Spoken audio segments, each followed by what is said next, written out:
Where your treasure is, there will your heart be also. God has given us unlimited treasures in His Word.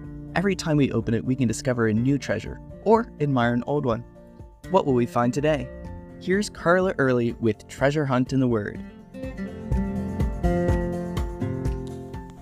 Any parent will tell you, when your first child is born, your world turns upside down. Your priorities change. You view things differently. In the short 4-verse life of Enoch, we see that happen to him. The record shows that Enoch lived 65 years and had Methuselah. Then it says, after he begot Methuselah, Enoch walked with God 300 years and had sons and daughters. It seems like it wasn't until after he had Methuselah that he started walking with God. It seems like something changed inside of him when they put that little baby in his arms. Maybe instead of living for himself, as he had been doing for 65 years, he saw the bigger picture, recognized the one who made those perfect little fingers and toes, and recentered his life accordingly. Because for the next 300 years, it says, he walked with God. It says that twice in those 4 verses. And in Hebrews 11, that famous passage of the Hall of the Faithful, it says that he had a testimony that he pleased God. Jude 14 and 15 says Enoch became a prophet. Tradition says he ran the first seminary. I love how it says Enoch walked with God, just like Adam had in the garden. The New Living Translation says Enoch lived in close fellowship with God. But that just doesn't seem quite as poetical, does it?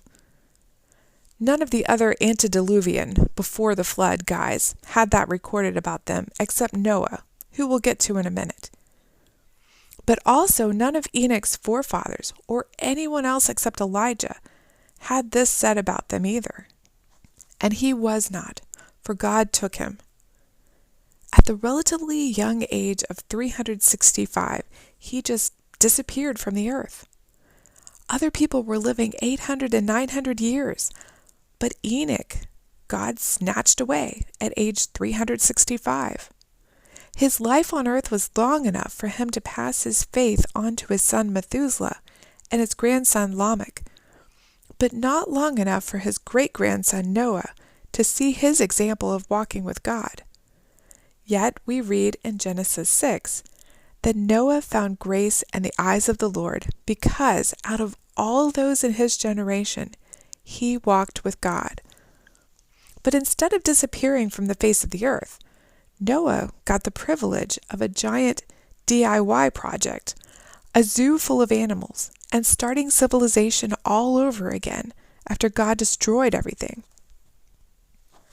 Abram's walk with God led him away from his family to wander a land that God promised his descendants. Jacob's walk with God got him into a wrestling match and ended him up in Egypt.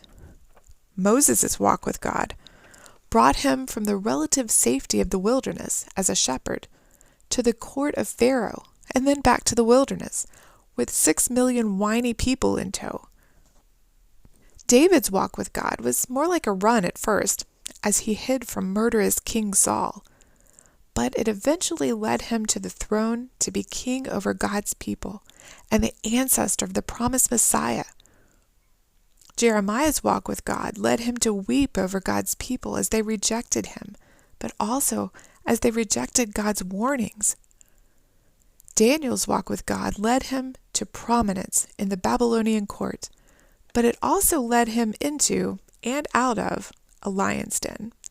For Paul, his walk with God led him all over the Roman Empire, got him beaten and finally beheaded, but only after establishing churches and writing letters that we still learn from today.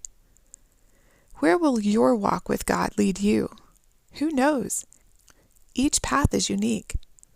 What does walking with God look like for you today? You can contact us at treasurehuntintheword@gmail.com. We'd love to hear the treasures God has given you through His Word. You can listen to other episodes on our website, which you can find in the description below. Thank you for listening, and remember, where your treasure is, there will your heart be also.